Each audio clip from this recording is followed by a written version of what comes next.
Today we're talking about adding shocks to your RV suspension, and is it really worth it? Now, some RVs actually come suspension prepped, kind of like mine did. Well, sort of. They did part of the job, but they really didn't do all of the job. If they had completed it, I actually would have been able to add shocks all by myself with minimal effort.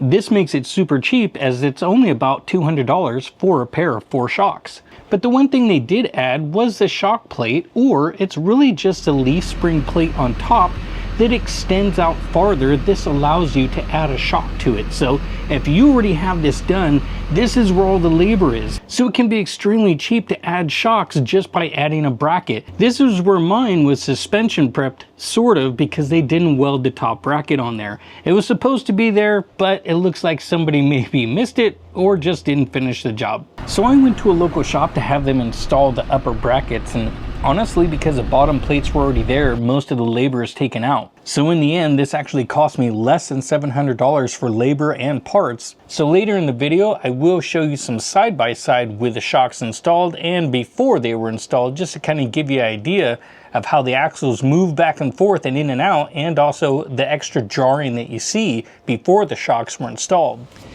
Now, normally on these trailers, you can see here, they put the brackets down low for the shocks to mount to, but during this suspension prep, they did not include the upper brackets. So maybe this was a Monday trailer, maybe it was a Friday trailer, but as far as suspension prep, they did miss the most important part, which was that top mount. But at least the suspension still looks pretty good. Our Rv 3000 is doing well, even with over 20,000 miles on it. And the wet bolts are definitely in need of some cleaning and service. So this fall, looks like that'll have to be done. And so here's a look at our bracket, which we just got to get these mounted up here like they should have been at the factory, but they didn't do it. So we'll get those welded up there here pretty quick, and then get the shocks on, and this thing hopefully will be riding better. But these Rvs, which these were having issues for a little while, these are actually doing pretty good with the amount of miles I have on them. So overall, you would see cracking right here and more, but so far looking good. And here's one of the shocks, which these are actually not very expensive. They run like 50 bucks, give or take, depending on where you get it. But at least now that'll go in there like so. So here's a quick look at the shock already mounted, at least on the bottom end, but then that's the top bracket. And you can see that there's a spacer that they actually added to help clear this frame, because not all of them have this. I'll actually show you a picture here where this is another install. So the angle of the shock is pressed in, which sometimes can actually interfere. But yeah, getting this wrapped up should be done here probably tomorrow at some point, but so far so good.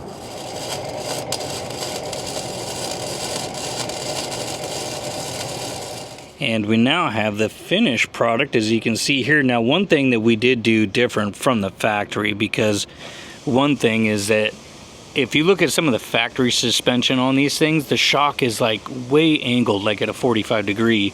These actually came out more at a 30 degree, because it seems like at 45 degree, you're just not going to get as much action as you would by making these a little bit more straight up and down. So, and I'll show you some different shots here now of going for a ride, but after I start pulling this thing, I'll get you some kind of the seat of the pants type feel.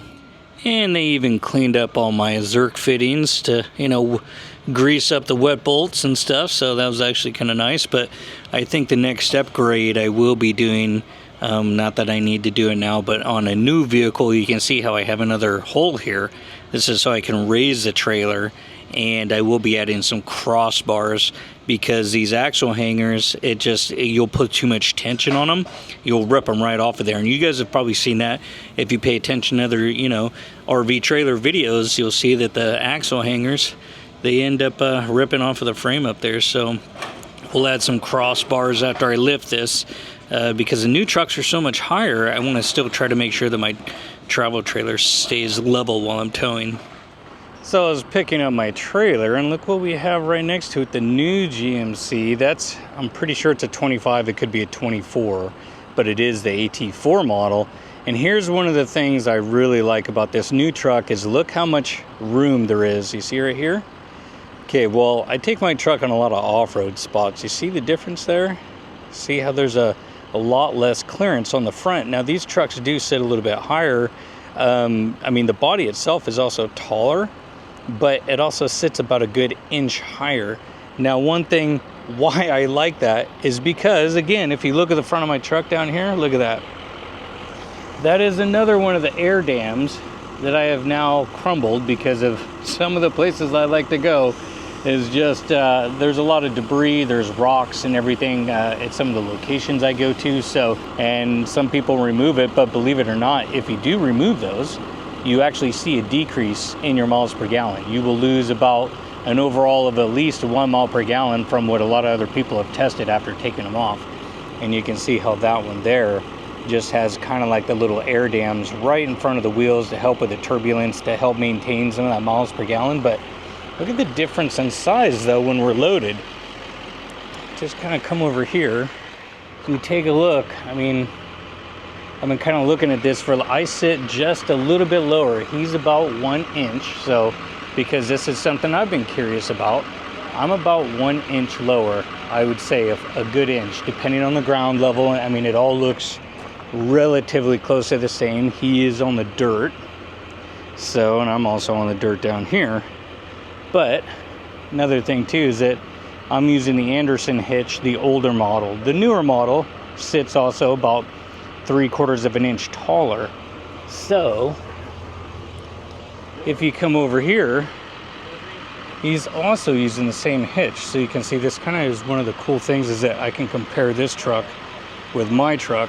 And so it just gives you a little bit more of a general idea on what these two trucks will look like side by side, because I am going to be upgrading to one of these soon, probably next year. So I've been very curious as to how will it sit with my RV. I wish I could almost borrow his truck and hook it up just to see if I'm sitting high or would I still be level, because right now my setup sits perfectly level, so I like it.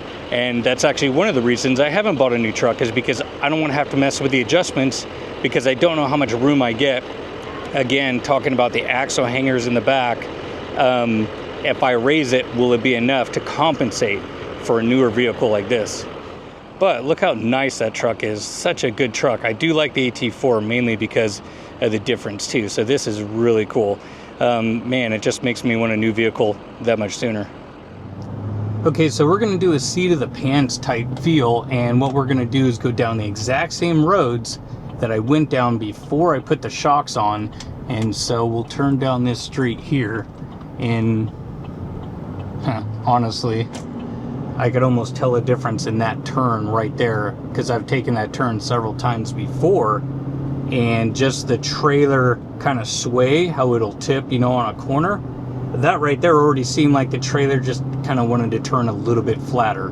Minimal at least, but it didn't feel the same as it did yesterday. But I'm trying to do this back to back within one day. That way it can be, you know, is kind of the most comparison I can get, you know, between the 2 days with and without. So as we go down this road, we start kind of looking at the difference in the suspension, which timing the video is a little bit hard. But as we go over some of these, what I'm trying to feel for is the extra bounce in the trailer as it goes up and down, the amount of, you know, bucking that it may put into the truck as far as, you know, forcing me forward and backward as it wants to bounce up, push me forward, or pull me back. And as we go around this turn here, this is another one where I can kind of tell that, I mean, overall the trailer just feels like it wants to turn slightly flatter. Now again, like I talked about earlier, adding shocks is definitely another way to help increase the longevity of your overall suspension on your trailer. Not to mention just the overall longevity of the trailer itself, because those additional forces are not going into the trailer all the time as you go down the road and hit tons of different bumps. But so far, at least from what I can tell, I can actually feel a difference, especially on the little bit of turning. That right there, where I meant to hit this pothole, I meant to hit that so I could see the difference in the video footage, which that right there felt like, at least to me, that it went over it and it didn't kind of do the jarring thing left and right like it normally would do.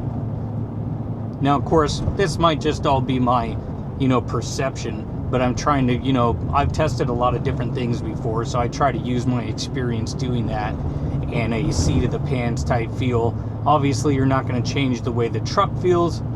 You're mainly just going off of how the trailer is reacting to the truck as far as pushing, pulling, as far as the bouncing up and down, and as you kind of go on some of those swaying turns, how the trailer might like to tip one direction or the other.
Okay, now that I've had some time to tow this a little bit longer, even on the freeways and more, it definitely is a difference. You can just tell by the way the truck and the trailer move together, the amount of swing, or I guess, you know, the amount of sway that the trailer will have rocking back and forth when you're kind of zigzagging maybe in and out of traffic or certain turns like I'm on right now. I can definitely tell the trailer doesn't tip as much. It's like there's something help boosting it, almost like if you added some sumo springs of that nature. So you can definitely tell the rocking is not as much and the trailer just feels like it's more supported. Well, so now what do you think? Is it worth installing shocks on your RV, especially if you already have those top plates there? I think it's definitely worth an upgrade. And if you already have the upper brackets, then it's kind of a no-brainer to just add shocks, because you can put them in yourself at home and it'll only cost you around a couple $100. I'll leave the shocks listed down below if you guys want to check them out. Hope you liked the video. Hope to see you in another one.